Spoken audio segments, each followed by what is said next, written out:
I'd like to start by thanking my friends at EDR Lab for hosting this conference and for inviting me to speak today. It's a real honor. I'm going to take you on a bit of a journey and into digital publishing's roots and how it got started.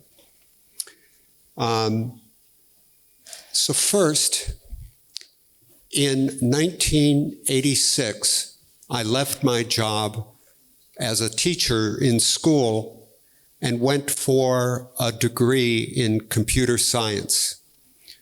I was rapidly going blind, and I had gotten my first primitive talking computer. And when I got to the university, I discovered that there were no books that were available that I could use.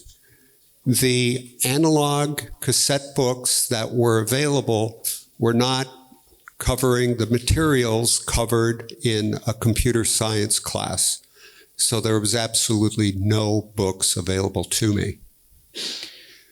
I wrote some letters to publishers of technology books and asked them for the stuff that drove their printing presses.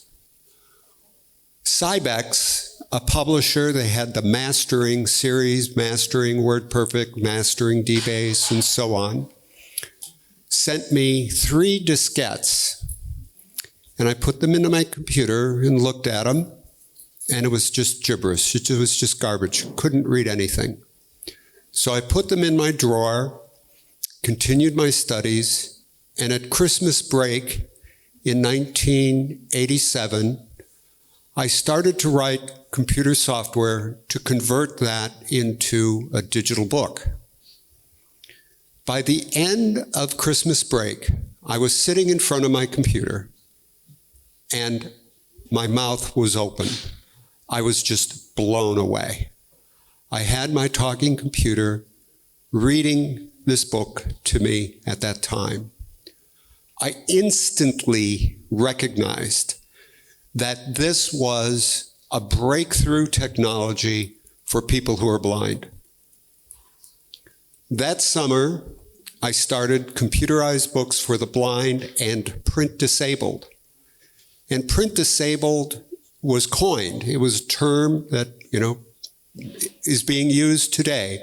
So as I named the organization that I started and added the term print disabled, it coined that term, and we've been using it ever since. Other publishers, including Microsoft Press, Microsoft Corp, and others, sent me files, and I wrote the software to convert that content, those source files, into the first digital books. I copied them onto diskette and mailed them around the world in the post. Anybody here get any of those books? Yeah. Woohoo!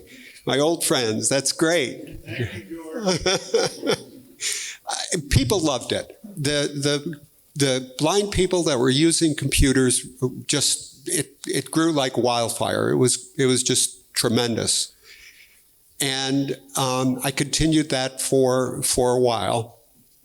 But now I want to move on to 1996, when organizations, libraries, the leading libraries serving the blind and print disabled around the world came together to form the Digital Accessible Information Systems Consortium, the DAISY Consortium.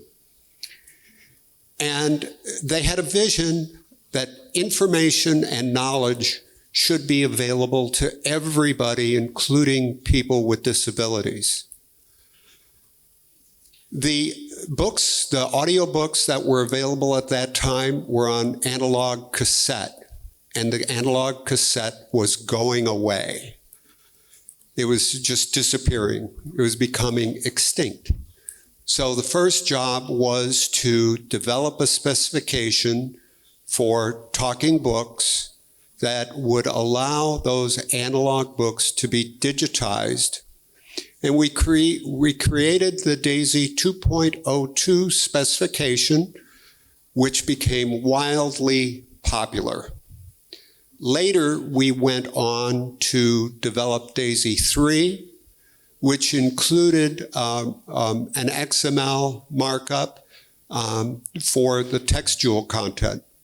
So the DAISY books had rich navigation, text, and audio synchronized through SMILE, Synchronized Multimedia Integration Language.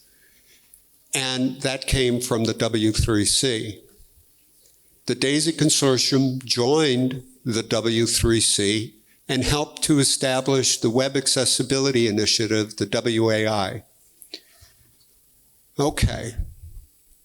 In 2001, we had a specification. We were writing software to convert analog to digital, but people needed to know how to use it. And we held a technical conference just before the Cal State University Northridge Technology for People with Disabilities Conference, CSUN, that's been running for a long time. And the weekend before that conference, we had the training, technical conference for DAISY people. A couple hundred people came. It was very well attended. And I was asked to make a speech at that time, kicking off the conference. I wanted to share the DAISY vision at that time. And so I borrowed from Dr. Martin Luther King's civil rights speech, "I have a dream." And I said to the people, I have a dream that someday people who are blind and print disabled will be able to have access to all the published information in the world. I have a dream that people with low vision will be able to enlarge the characters on the screen and have their computer read to them. I have a dream that people who are dyslexic will be able to change the font and spacing and colors and have their computer read to them while the information is being highlighted. Now is the time to work together to develop this technology. I had a lot of fun doing that speech when I was there. It was about that same time when the mainstream started to develop these handheld devices where people could read books. And everybody was doing something different. The NIST, National Information Technology Standard, and NIST, N-I-S-T, National, it's NIST in the United States, that started an initiative to standardize what the content of the material would look like. And about 150, 200 people came together for that first meeting in Washington, D.C. And about 6 of us were blind. And it was very interesting to have blind people at a mainstream conference talking about digital books. And what was interesting is that we were listened to. In fact, we were leading the discussions. It didn't hurt that we had a 10-year head start on working on this technology and that people have been reading digital books if you're blind. They knew what they wanted. They knew what the features were. And we helped drive that specification. In 1999, the first spec came out. It was called the Open eBook Standard, OEB. And it was, a zip file with HTML and a navigation, and it worked pretty good. The material was fully accessible. But there was a problem. The companies that were making reading systems did not pay attention to how software, screen readers, and other assistive technology access the information. So screen readers were not working with these first-generation reading systems. And what made things worse was DRM, digital rights management, was added to it that encrypted the content and locked us out. All of these materials that were being developed were not accessible. Jim Fruchterman and I, Jim founded Bookshare, and I wrote an article called The Soundproof Book, talking about the injustice, the insanity of having these books that were perfectly accessible that blind people couldn't use. We continued to work with publishers and with the technology companies to change all of this around. We moved the OEB spec. It became changed into the EPUB standard. And in 2011, the EPUB 3 specification was published.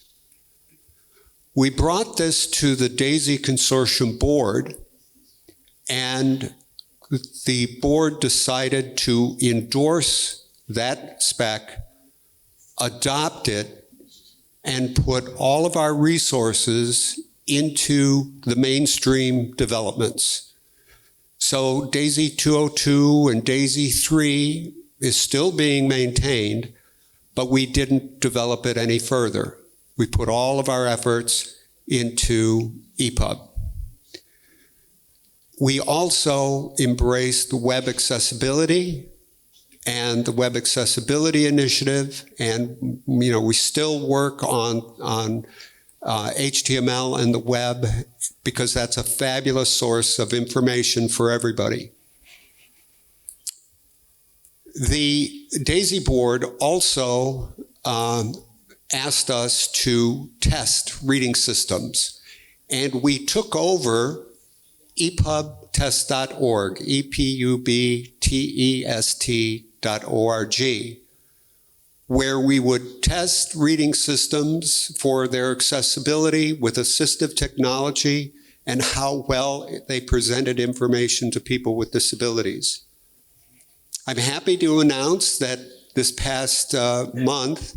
month, we have published new test books that we will be using for the evaluation of reading systems starting tomorrow. And so I invite any developers here that have reading systems, please ingest those books because we want to be testing them on your systems. And we publish that information and make it available to the public. Regarding the DRM piece, I'm delighted to see in the program today work on LCP as an alternative to the proprietary DRMs that have been developed. So I'm looking forward to that. But it's 2024. It's 1 year until the EAA comes into effect.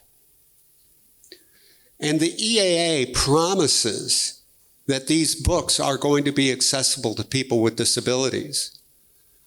I see in the program today that we're going to be looking at the problem of the backlist.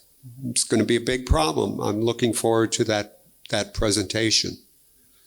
The EAA promises that reading systems will be accessible to people with disabilities. I see in the program today a session on thorium, which I just love. It's my favorite reading system. It's a terrific product, and we're going to certainly learn more.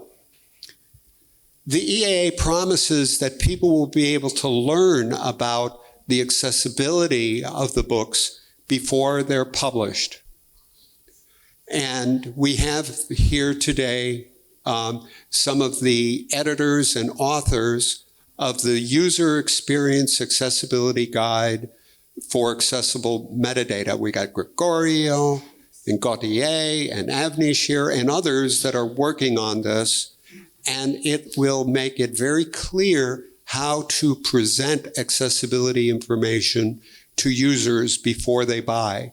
And we want libraries and bookstores to display this information to people. The EAA also promises that the catalogs will be accessible and that the distribution mechanisms, the way to purchase and obtain the books, will be accessible. Am I dreaming? Am I hallucinating? I don't think so. This is real. And my dreams are coming true. We're counting down to the EAA. The DAISY Consortium has announced a series of webinars that will be starting in June, running throughout the year. But I view this conference as the kickoff to that countdown to the EAA. There's a lot of sessions that are fascinating. There's a session on AI, which has the potential to change a lot of things and make the world better for people with disabilities. I'm a little afraid about what AI might do as well. So I think the disability community has to be vigilant and work together with everybody to make sure that that technology evolves in a way that will work for everybody. So we have an interesting program ahead of us today. There's a lot of sessions that will touch on the areas that I covered in this presentation. So I again want to thank EDR Lab for inviting me up here today. And I hope all of you have a wonderful conference and make sure to work together and collaborate to provide the best possible reading experience for everybody, including people who are blind and print disabled. Thank you.